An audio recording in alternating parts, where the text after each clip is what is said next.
నుంచి వెపన్స్ వచ్చే అవకాశాలు ఉంటాయి, బాంబులు తీసుకొచ్చే అవకాశాలు ఉంటాయి. వీటన్నిటిని కూడా ఒక చాలా ఏమరపాటుగా ప్రతి ఒక్కళ్ళు ఉండాలి. సో అందుకని దీన్ని భారతదేశం మా కమిట్మెంట్, కూటమి ప్రభుత్వం నారా చంద్రబాబు నాయుడు గారి నాయకత్వంలోని కూటమి ప్రభుత్వం చాలా స్పష్టంగా లా అండ్ ఆర్డర్ మీద, దేశం తాలూకు సుస్థిరత మీద మాకు చాలా సమగ్రమైన అవగాహన ఉంది. ఎక్కడ కూడా కరప్షన్ ఉన్న చోట ఆటోమేటిక్గా దేశం బలహీనపడుద్ది.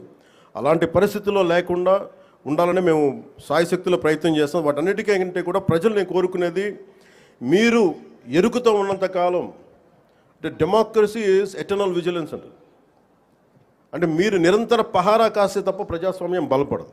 అందుకని మీరందరూ నిరంతరమైన విజిలెన్స్తో ఉండాలి, నిరంతరం ఇప్పుడు ఒక పహారా మనస్తత్వంతో ఉండాలి అనేది నేను మీ అందరికీ కోరుకుంటూ ఉన్నాను. అంటే ఇవన్నీ మనం ఎక్కడో కాశ్మీర్లో జరిగిన ఇష్యూస్ మనకేంటి అనుకుంటే, ఆపరేషన్ సింధూర్ మన వైజాగ్లోను, మన కావల్లో, నెల్లూరు జిల్లా కావల్లోనూ ఉగ్రవాదులు చాలా దారుణంగా కాల్చి చంపేశారు. దానికి బిఫిటింగ్ రిప్లై ఇచ్చాం, చాలా బలమైన రిప్లై ఇచ్చాం.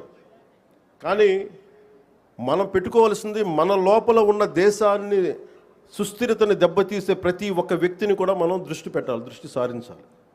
ఇది ప్రతిసారి ప్రభుత్వం, పోలీస్ అధికారులు అనే కంటే కూడా ప్రతి ఒక్క పౌరుడి బాధ్యత ఇది.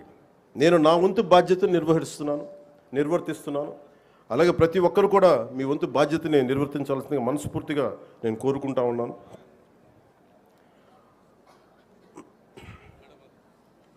మీ అందరికీ కూడా మరోమారు మనస్ఫూర్తిగా మీ అందరికీ ధన్యవాదాలు తెలుపుకుంటూ, ఈ 79వ స్వాతంత్ర దినోత్సవ సందర్భంగా మరోమారు మీ అందరికీ శుభాకాంక్షలు తెలియజేసుకుంటూ